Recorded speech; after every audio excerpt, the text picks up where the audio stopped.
Hello, everyone. This is Franklin Ezenwa here. I hope you're doing really very great today. Today is going to be a very special and amazing day because I have someone amazing and special here with me here today, Thomas Chu. So Thomas Chu is the co-founder and the director at Iron Tutor Inc. It's a flourishing educational platform that's based in the GTA. And it's centered and aimed at developing the future professionals representation in the region.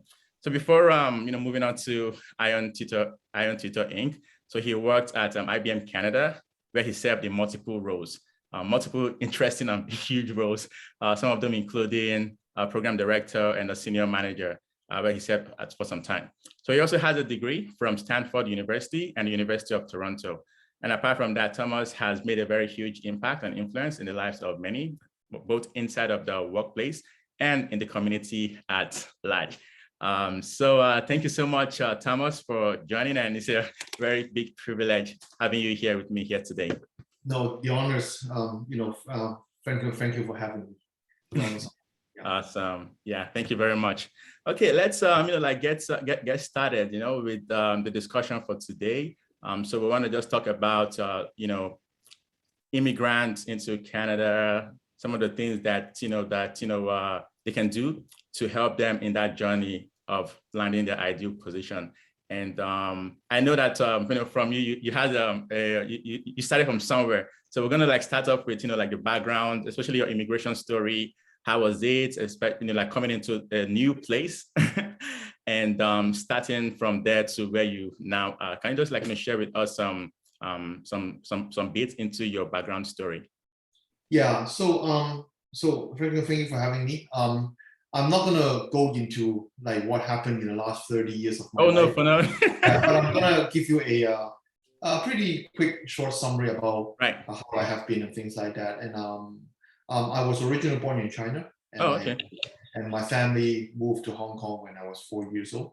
Mm-hmm. And I mostly grew up in Hong Kong, going through my young age and also teenager. And I studied in Hong Kong until I finished high school. Right. And because of many reasons, including the political climate at that time, my parents sent me to Canada for my further study. Right. I still remember it was 1989, December 27. It was minus 20 degrees, it was snowing in Toronto. Wow. I landed in Toronto after a 20-hour flight from Hong Kong. Wow. It was very cold. I can imagine. And then I studied a little bit, final few months of high school, and then I went to U of T. I studied engineering.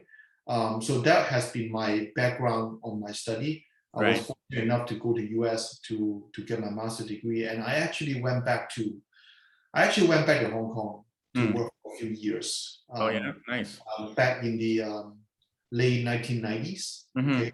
And it was not until year 2000 when I got married and when my wife was pregnant that we both decided to come back to Canada and starting a new life. Okay. Wow. I do have a little bit of background about education in North America. But let me be honest, my English wasn't really that good at that time. I didn't really speak much because of my background. I did not really have any real Canadian working experience. So when year 2000, when I come back, it was a real struggle in terms of finding work. I was not in a good situation for a few reasons. My wife was still working in Hong Kong at that time after we have our first baby. She has, because of her career or her work, she has to temporarily going back to Hong Kong to continue her work for a few more months. Wow. So I am left with my in-laws and my newborn baby, Hillary, who's now 21 years old. Oh, wow. Awesome. But at that time, I was bored at home. Okay, we didn't have a lot of money. Well, not that I don't have food on the table, but we are not really well off at all. I didn't have a job. I was bored to death. And that was around May to year 2000. And I have done several temporary work, and I actually become a car salesman. Oh, wow. In a dealership in Toronto at that time. And obviously I kept looking on my professional career, and I was fortunate enough to be hired by IBM at the very end of year 2000, and I started working in early 2001. in IBM, and the rest is history. Okay, I was in IBM for 20 years, and fast forward to my business, we can talk more about it later.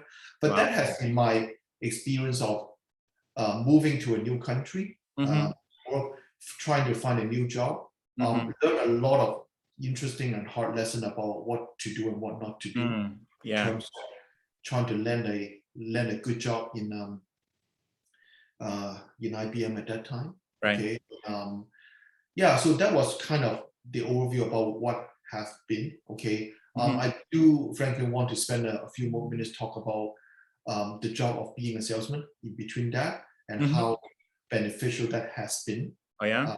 Also, what is the mentality one needs to have when you are doing something temporary, just to fill in your time, just to make some money, okay, until you find a job that you feel that you're going to spend a lot of time on. I would not say that the car salesman job is meant to be a temporary job to start with. I did not know. When I look back, if I didn't get a job with IBM, I could easily continue to be a car salesman for 20 years and be satisfied and making a successful career out of that too. But that was a new experience to me. I was never a salesperson. And, that actually become one of the best 6 months of my life in terms of working. It was very, it was unexpected, but it was pleasantly unexpected that I learned huge amount of stuff at that time. So, but it was a struggle. Maybe financially not as much as, different people have different situation, but mentally it was tough. You're not doing anything, you're not busy, you're sitting home every day, thinking about like what kind of person you are, what's wrong with you, why are you not having a job, why is nobody hiring you? There's a lot of negative thinking at that time. And I think that is a typical struggle for a lot of new immigrants when they move to a new country. That is really something that we probably should talk about, and I can share a little bit more for the rest of for sure. Yeah. Oh my goodness, that's incredible. That's amazing. Thanks for sharing your story. It's very, very inspiring. Seeing where you are now and then knowing about where you came from. As in, it's like it's very, very inspiring. So thank you very much for sharing your story. And it's also good to know that people start from somewhere, right? And where they are may not be where they want to be, but they can still make it through to where they really want to be if they remain persistent. Wow, that's powerful, very, very powerful. I know you talked about the second time you came back to Canada, right? After you had like your first kid. So it seems like at that time you were basically just starting from scratch. Yes. Yeah. Okay. And I can actually say, for a lot of people in that situation, which a lot of new immigrants are facing also when they move to a new country, it's not only a starting from scratch. A lot of time mentally it's actually worse than starting from scratch, because here's the difference, right? If you're freshly off school, you have 30-40 years of career in front of you. You have no problem starting from the beginning, starting from the lowest level, starting learning, absorbing what you have, and everything that you can build on when you start doing that. However, for a lot of professionals like me who has been probably spending around 5 to 10 years in your home country already, you have established some of the connection, credential, foundation. And for example, before I left my job in Hong Kong, I was already a first-time manager. I have a team of about 15 people. I'm managing people. Obviously, language was not a problem. I was doing well in my career at that time. But basically, when you move to this country, you're pressing a reset button. Right. Okay. Yeah. And that was something for a lot of people that was very hard to swallow, because they don't normally recognize your experience. And for a lot of professionals in the medical field, as a lawyer, as an accountant, like a lot of these kind of professional certification or credential are not like matching to each other in different countries. Right. So you can't help but feeling very defeated that, hey, I have been doing so well in my career, I'm on the rise, but I have to kind of stop and just step back and reset the whole thing, maybe starting from scratch, being a more junior person with a lot more experience than the other people. So that is that is exactly my experience, right? When I joined IBM, okay, when I joined IBM, I did not know what the job exactly is and or what level I am at. Okay, it was very obvious that I'm not going to start in as a 15 people manager to start with. Right. Okay, I was an individual contributor. I was treated with a lot of respect, so that's good. But let's be honest, my job is a professional job, but it's at the level of a new graduate. Right. From a scale perspective, from a level perspective, it's very similar to a newly fresh grad, which could be 7 years younger than me and things like that. So I'm starting from scratch. And mentally, it can be very tough because you have a lot of experience, you're enjoying some kind of control already in your career, and you just have to start over. And I think everybody needs to really understand and really keep a very positive attitude on that. Like, I told my boss at that time, okay, after I got promoted twice within 3 years to go back to become a manager, and they, obviously they are pretty amazed with that. But to me, when I told them that, there's no surprise because I have more experience than a newly fresh graduate. So the past 3 years is just me catching up back to hopefully the level that I thought I should be at that age. So, like, you understand, right? At that time, I'm already 30 something. I'm no longer 23, but it took me a little while to demonstrate myself to catch it back up to the level that I thought I would be. So that was a few years of not really struggling, but you just have to bite the bullet and do it, and show them who you are. And so that is something that we'll go through. And I think for a lot of people, mentally, it's not really about how people look at you. It's really more about how you look at yourself. Right. So, and you have to be have a very positive attitude about that, despite because you know what, a lot of people are treating it as a big setback in life. And don't do that. Okay, treat it as a new horizon, doing something new. Not like a lot. I heard a lot of people just keep on talking about, oh, I was doing this before. I have been a manager for blah blah blah. But you know what? Like there's a big saying, right? Leaving a job is not a failure. Or being fired is not a failure. But not moving on is a failure. Okay. So you know what? If you decide to come to a new country, don't look back. Like don't look back. Move on. So that is like always look to the front.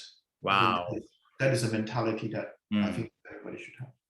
Wow, that's really very powerful. So self-image and self-image is really very key, and maintaining a positive outlook really helps a lot, basically. Because it's very important, because the way how you look at yourself, the way how you carry yourself, people don't notice that. It's actually very, very obvious and apparent when you're in front of people.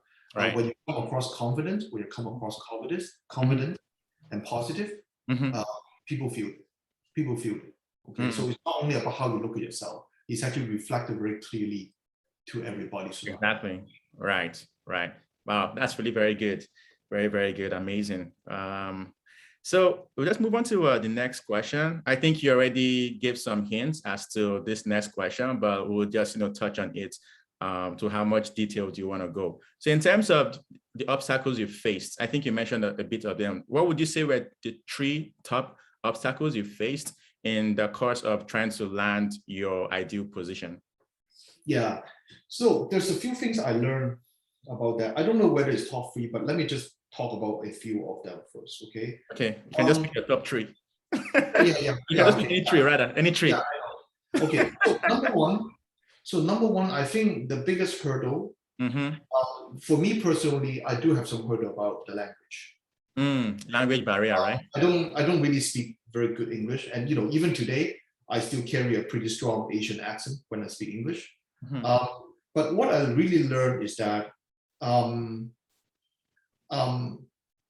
especially in Toronto, which I'm really thankful I'm in, you probably know that more than 50% of the people in Toronto are not born in Canada.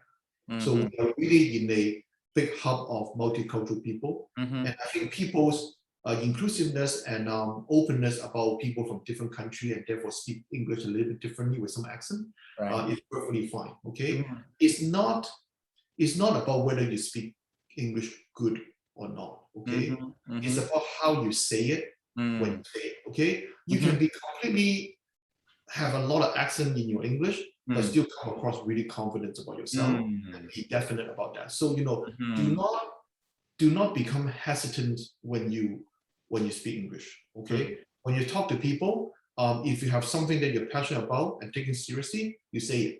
Okay, you say it with your conviction. You say it, and even though you might feel that you don't express it well because your language skill is bad.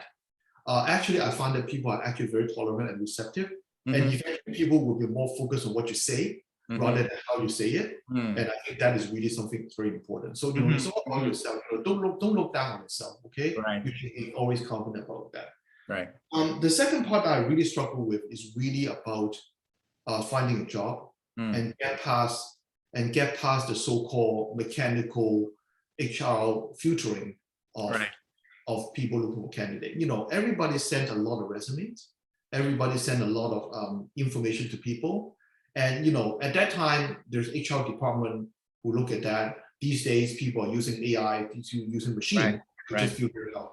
So let's be honest, without Canadian experience, and also some of the other controversies, some people even say that your name, showing your ethnic background is actually one of the factors sometimes also. But let's not go into some of the controversial topic here. But I find it hard to get past that point to come to a point that the real people who actually need you to work on that topic, interested in you and talking to you and be able to find out how good you are to hire you. So that has been a big hurdle for me. The job that I got in IBM was introduced by one of my university buddy. We actually lived together back then. Okay, nice. So he said that there was an opportunity. Would you like to try it? Send me a resume. Don't send it to HR. Just send it to me. Let me hand it over to them. So I feel that in this part of the world, spreading your connection, becoming part of the community, getting to know more people, and right now with LinkedIn, with social media, with everything like that, is enable you to a lot to connect with people rather than spending time polishing up your resume. Okay, so I did not find having a resume with all the facts that you have there is very helpful at that time. I learned it the hard way. I sent out hundreds. I got some interview, but it's not really fruitful. But when you have someone who knows you that is vouching for you, your chance of getting a job becomes skyrocketed. Okay, so that is something that I learned a lesson about on that. Okay, and I think one of the other hurdle, which I heard a lot of people talking about, which I don't really find a lot, is really about once you land a job, right?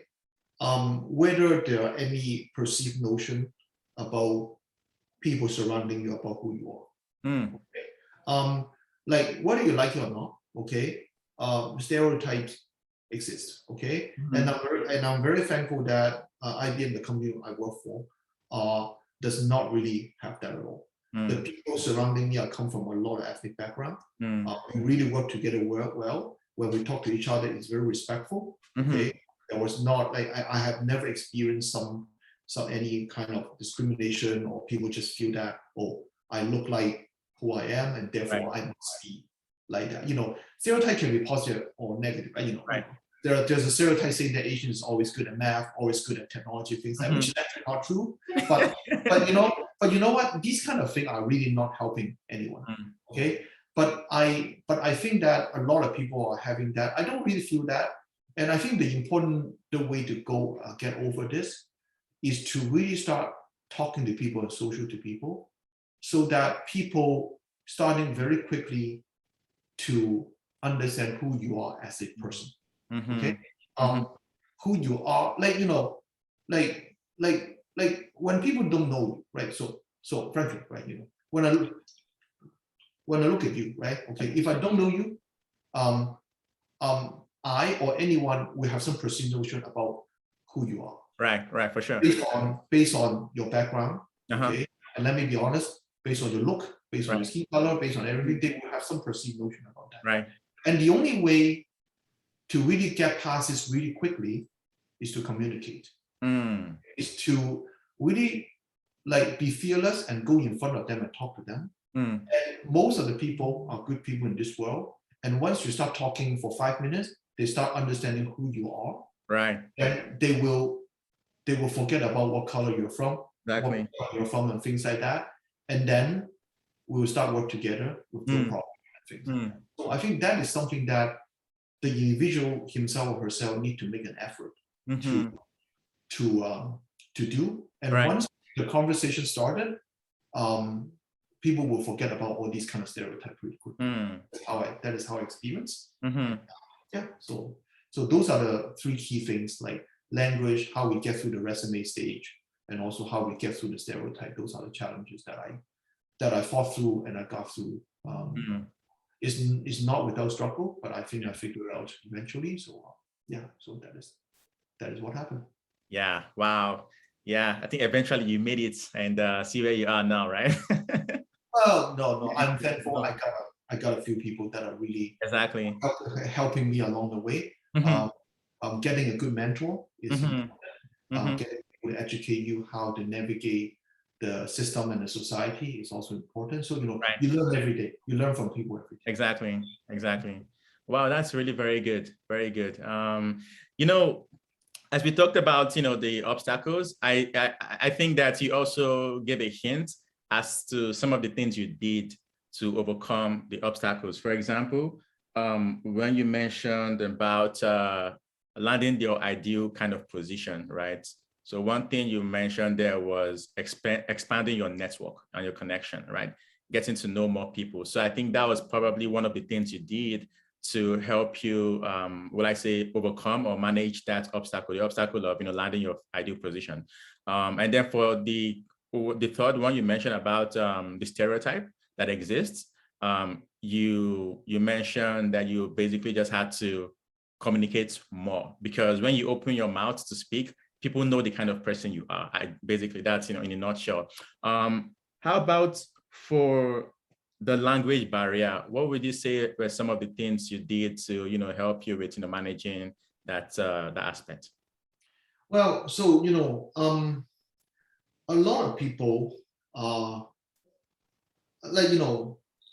I found that language, okay, and being able to speak English or communicate with people is really about you're willing to talk and to just communicate with people, okay, and not being shy with that, and finding someone who you are close to and is willing to speak the language with you. We always have a joke back in college at that time, right?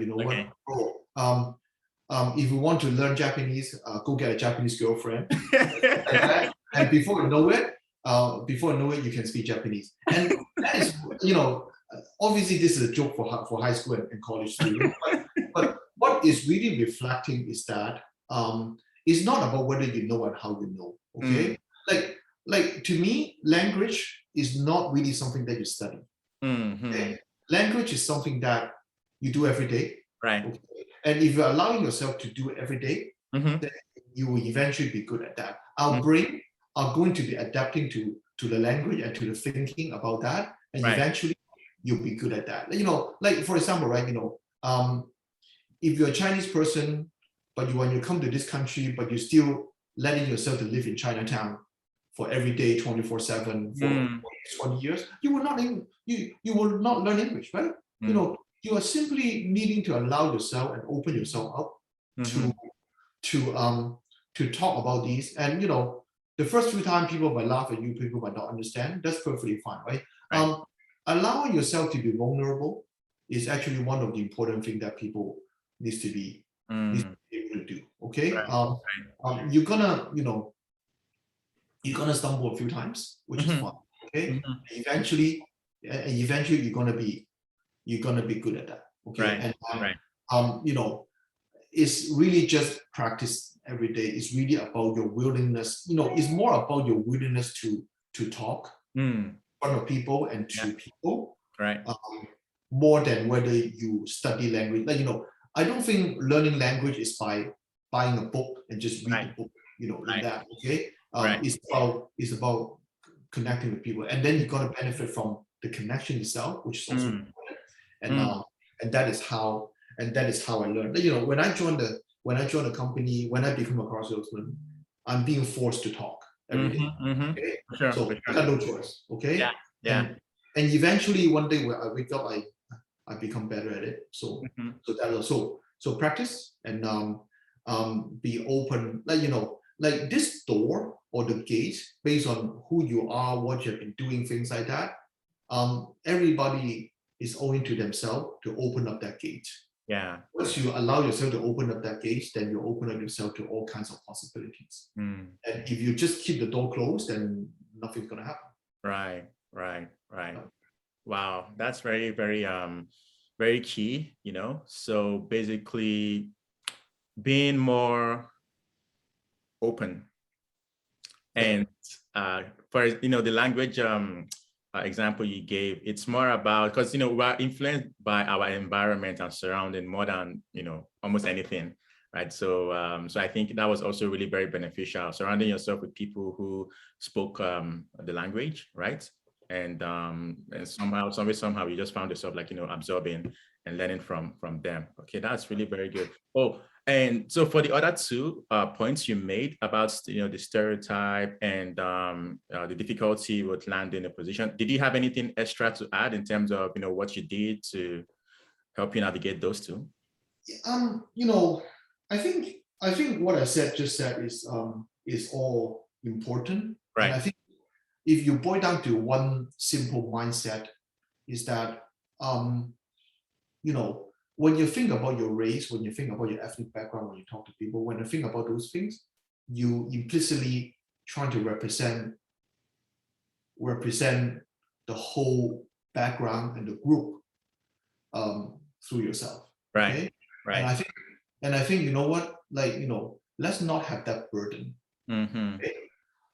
You know, like, frankly, when I talk to you, you know, I'm Chinese. Okay. When I talk to you, I represent myself. Right. I represent Thomas Chu. Right. I don't represent the 2-3 billion Asian or Chinese people. Exactly. Okay, that is. I'm sorry, I'm not a president. That's too much of a burden for me. Okay. Right.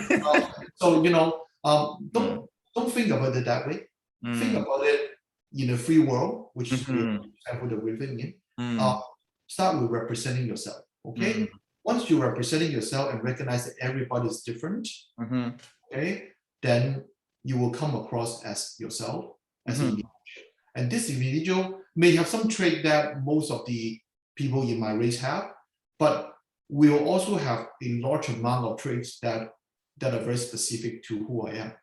For sure.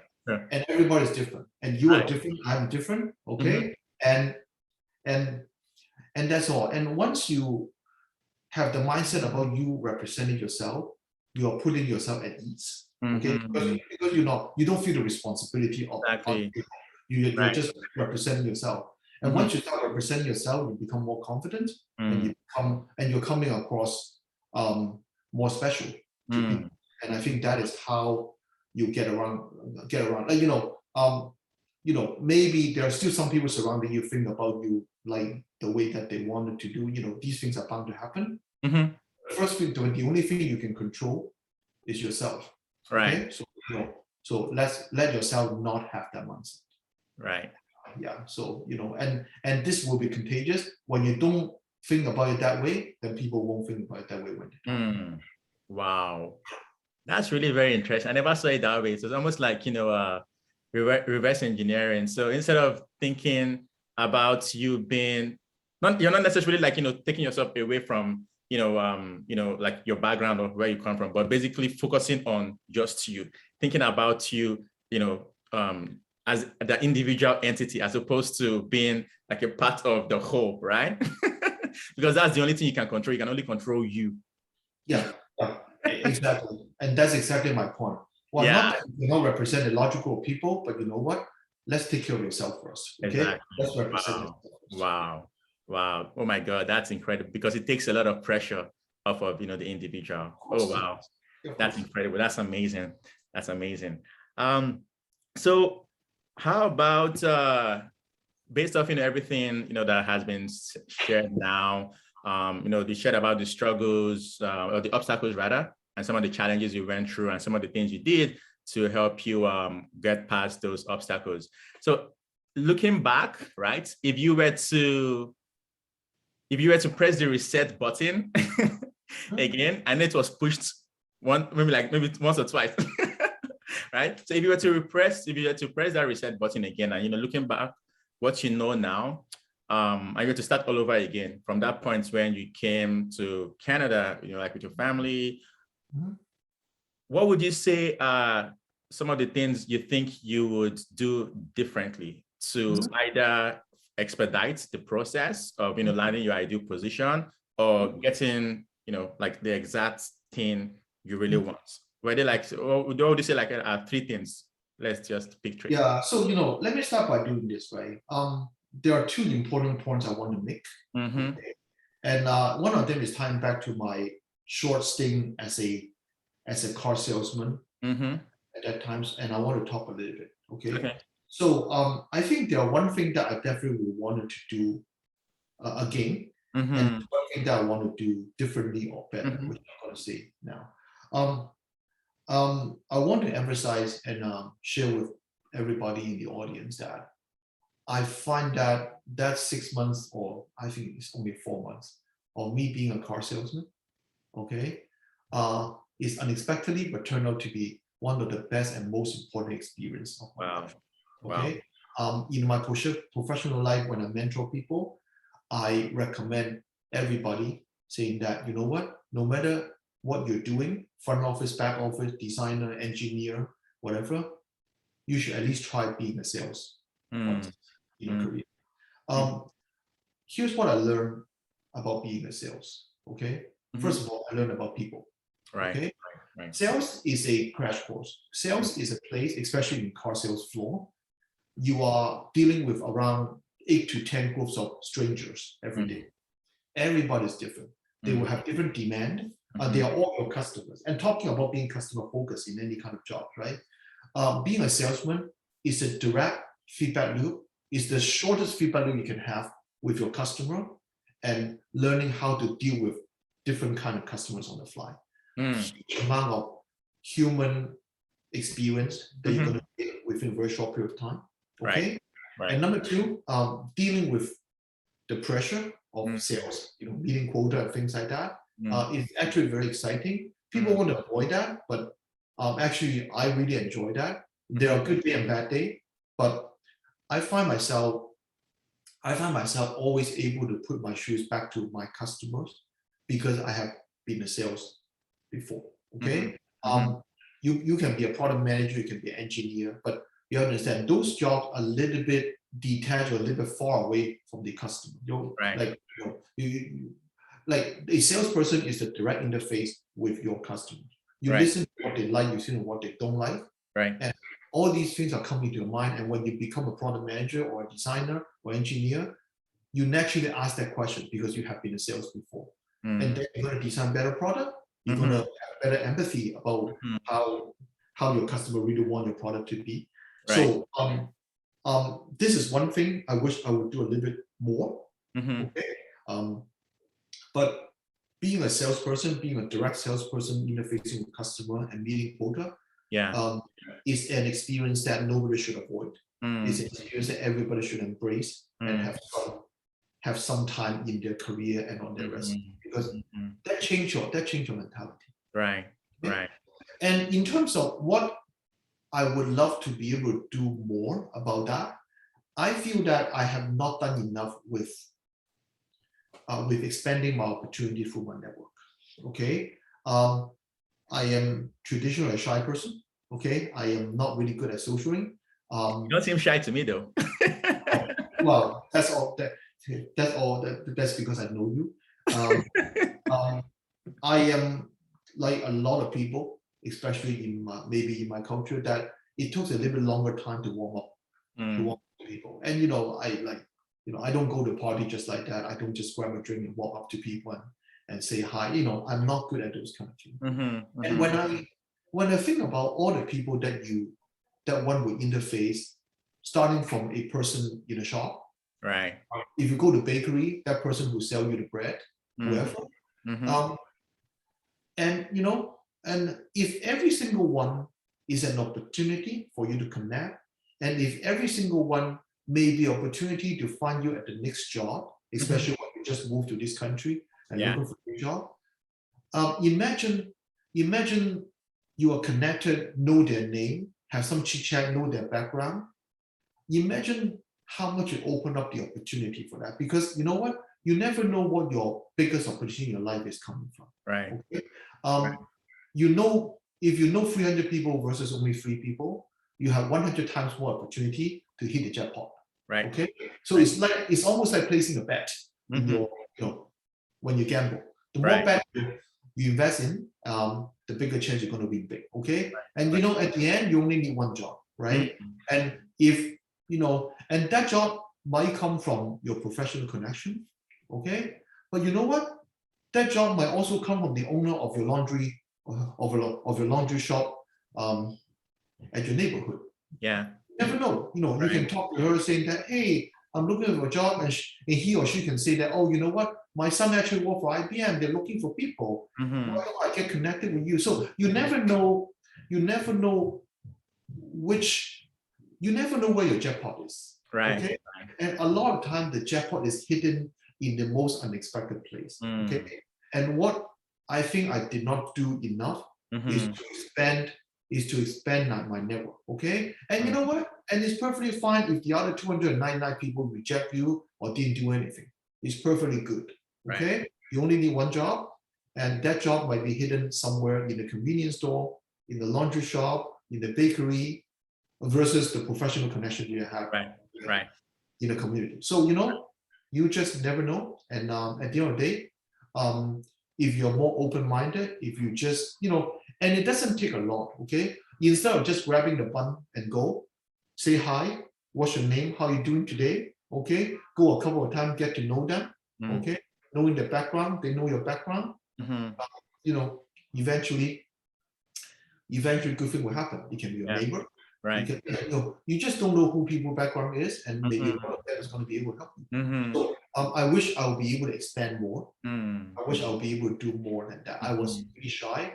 I was always naturally just like everybody focus on, oh, you know what? I'm a tech person, so let me talk to the person who's working in IBM, who's working in Facebook, or things like that. But you never thought of how these things. And you know what? Life is actually much more unpredictable than than it would be. So that is something that I feel that everybody should do more if you really want to expand your chance, especially when you come to a new country. Yeah. Oh my goodness, that's amazing. So from the discussion we've had so far, something that has always come out is connection, community connection. So that kind of like segues me into the next question I would like to ask. Were there any communities that you found to be really very beneficial, especially in terms of, you landing your ideal positions and finding opportunities? I know you mentioned on LinkedIn, right? So apart from that platform, I know that right now with all that's going on, the pandemic, there's a lot of push to online. So let's say so we'll consider pre-pandemic, so in person and also online. Were there any platforms that you found to be really very beneficial, especially in terms of connecting with people? Yeah, so I think there's a few pieces, right? First of all, I always feel that going back to your school, okay, is a good platform for that. The common factor of where you're coming from the school is actually a good starting point, and it's actually a pretty easy and natural starting point. So I am still pretty connected with Stanford and also with U of T. I'm mentoring a few current students. Oh, nice. Okay, and also I represent, because a lot of schools like Stanford, U of T, they have alumni interview candidate, because they ask people to volunteer doing. So I'm one of those. I've been doing that for the past few years. Oh, nice. Basically, like for people locally in Toronto applying for Stanford, it's not economical for them to fly people to do face-to-face interview for all the hundreds of thousands of candidates, right? So they ask the local alumni to help do that. So I get to know a few people. That's another network. So school is actually always a good network. Even if your school is from another foreign country or your home country, there's bound to be a bunch of people who move to the same place that you are, right, and continue that. So you know what, a little gathering is going to go a long way. So I think that is one. And especially if you're really living in Markham and you're living the hub here that have a lot of techies surrounding here, I would say volunteering is something really, really good. Now, you move to this country, you got nothing to do, right? You're still looking for a job, but it's not like you have a 9-to-5 job. So you know what?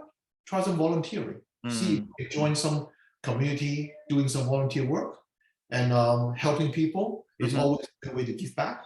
And then what you're gonna gain is that you're gonna know people, and so those are local platform that you can have. Like let's be honest, if you walk up to your neighborhood and knock on 20 doors, right? Chances in Toronto and in Markham, at least 10 of them work for some tech company. Right?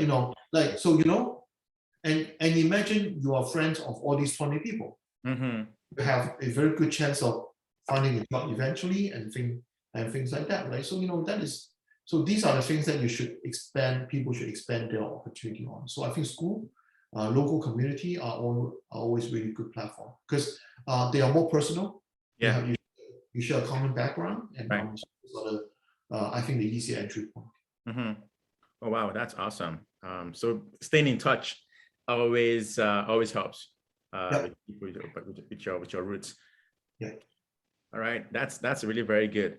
As you talked about volunteering opportunities, right? It kind of like reminded me of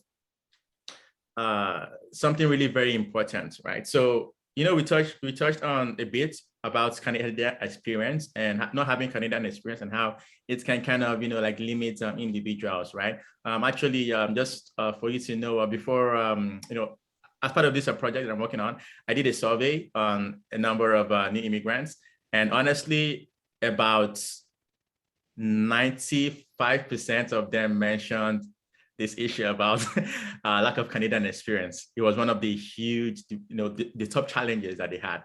That they had. So do you have anything extra to add in terms of how people can navigate this this obstacle or struggle of not having Canadian experience and how it holds them back? Yeah, so I think that is also when I said in the very beginning, right?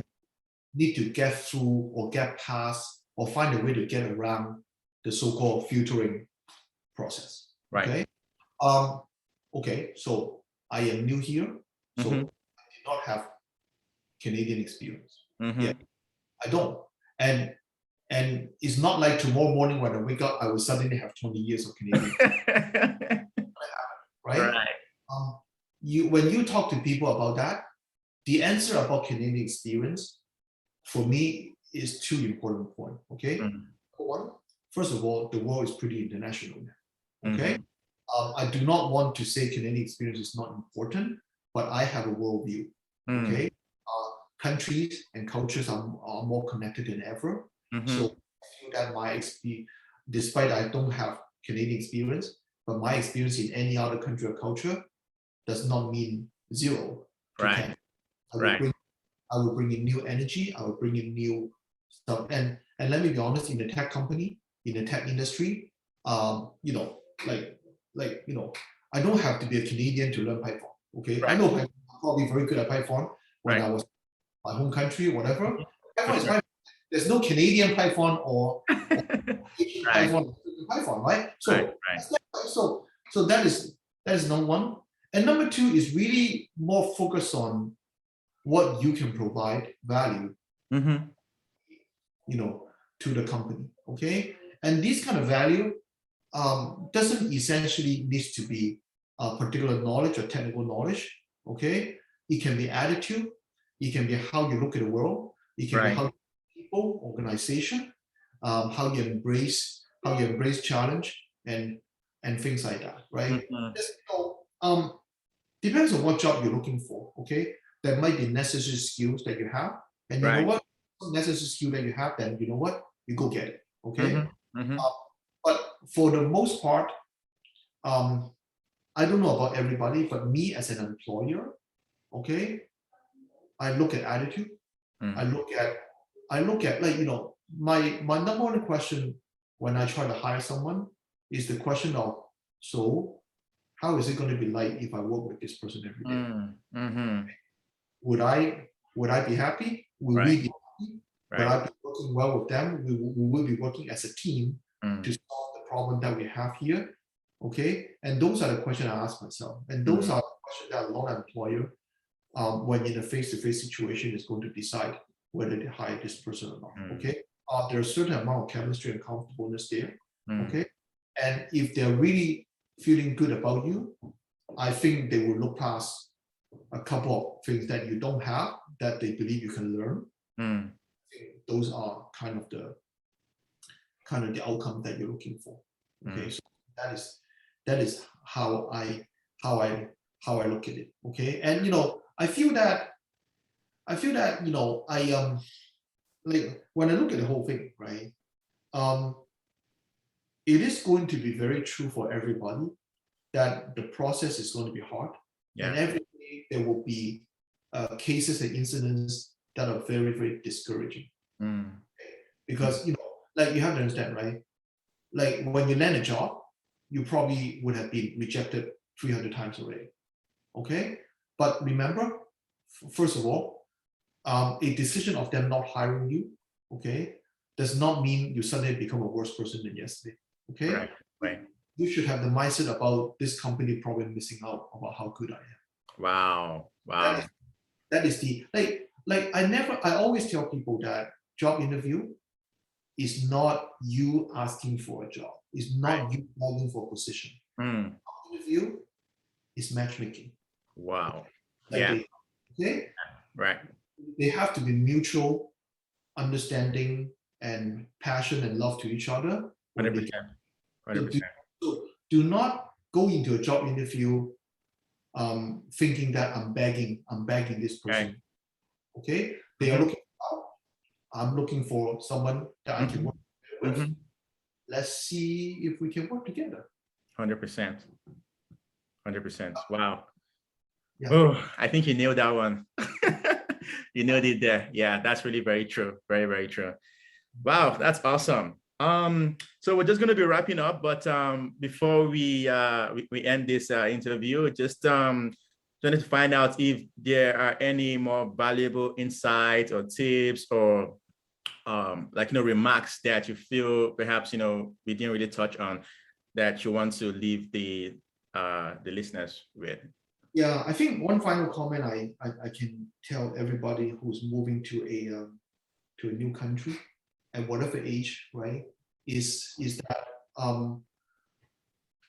give yourself a good perspective and look more further ahead of what you're going to be in 10, 20 years, rather than just looking in front of what happened today.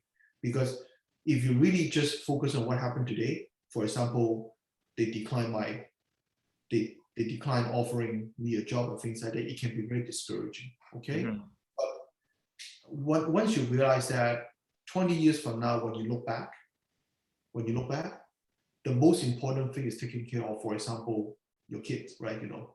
Just quoting my example, right? Yeah. The biggest accomplishment I have is not about my time in IBM, is that my two kids are now 20-something years old. They're in college. Nice. They're healthy. They're happy. They're happy youngsters. So think about all these things. Think about what you have accomplished in 20 years and what you're going. And then a little setback on today is really nothing. So if you think about that day, think about that way. Yeah. And you just wake up every day with confidence and be very encouraged every day. Don't dwell on whatever good and bad. I'm not sure everybody watch baseball, right? Like Toronto Blue Jays, right? They play, I always say to myself, they play 162 games every year, right? The best record in history probably win a little bit more than 100 games in a season. Wow. So that these teams that are the best in the league every year going to World Series, they still lost 60 games or 50 games. Right. So they still lost 30% of the time. Mm. So, you don't win every day. Mm. Okay. As long as you are winning a little bit more than losing, you're gonna be fine. Right. So that is like nobody wins every day. And if you lose that day, and you know what? Guess what? 24 hours later, you have another game you have to play. Mm-hmm. Just play your game and looking for a bigger percentage of winning at the end. That's all Right. we should be looking for. Yeah. Wow, that's really very I mean, like I really felt it here. I felt it here. So basically, we shouldn't let our current challenges distract us from the long-term vision that we have. It always helps to keep that long-term vision in front of us every single time, because that's going to give us the motivation and the drive to continue pushing, especially when we face challenges in the present. That's just amazing. Yeah, and anyone who learned driving, actual driving, knows that, right?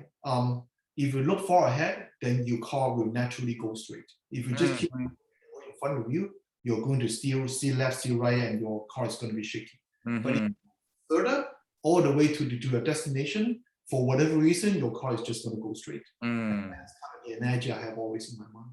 Wow. Whew. Oh my goodness. Wow. Thank you so much, Thomas, for the time. And honestly, I've learned a whole lot. I don't even notice I was actually taking notes, and I'm still gonna go back to. So thank you very much. It's been a pleasure, and it's been, like I mentioned, like a privilege having you here and sharing your wealth of wisdom. I'm sure that so many people are going to benefit from this. So thank you very much, Thomas, for doing this. Franklin, thanks for having me. Okay. Thank you. Okay. Yeah. Bye. So this is Franklin here. I hope you found that interview session very insightful, just like I did. So to get a collection of more ideas, recommendation, and even a guide on how you can land your dream or ideal job as an immigrant to Canada, be sure to check out my new ebook. It's titled Crack the Dream Job Code. So for more information about the book and to get a link, see the description of the video below. Thank you.